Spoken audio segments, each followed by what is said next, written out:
آپ نے فرمایا کہ من جاءہ الموت، جسے موت آئی، وہو یطلب العلم، اس حال میں کہ وہ علم حاصل کر رہا تھا، اور علم کو حاصل کرنے کا مقصد کیا تھا؟ لیحیی بہ الاسلام، اس کے ذریعے اسلام زندہ ہو، اسلام کو وہ زندہ کرے. تو اس کے لیے آپ نے فرمایا فبینہ وبین النبیین درجۃ واحدۃ فی الجنہ، اس کے اور نبیوں کے درمیان جنت میں صرف ایک درجے کا فرق ہوگا. یہ آپ مقام دیکھیں. سبحان اللہ. تو یہ رستہ ہی ایسا ہے کہ میں نہیں سمجھتا کہ اس پہ چلے بغیر انسان کو موت آئے.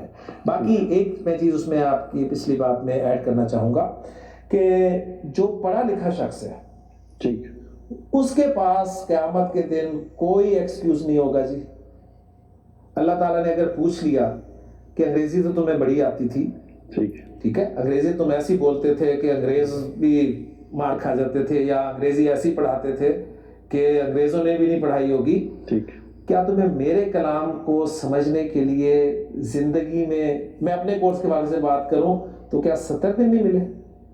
ٹھیک، کہ تم اتنی عربی تو سیکھ جاتے کہ قرآن کو جب تم پڑھتے تو تم ڈائریکٹ اسے سمجھ رہے ہوتے. ٹھیک. اور میں یقین کے ساتھ کہتا ہوں کہ آپ یقین مانیں یہ 70 دن اللہ پہ بھروسہ کرتے ہوئے لگائیں. ٹھیک.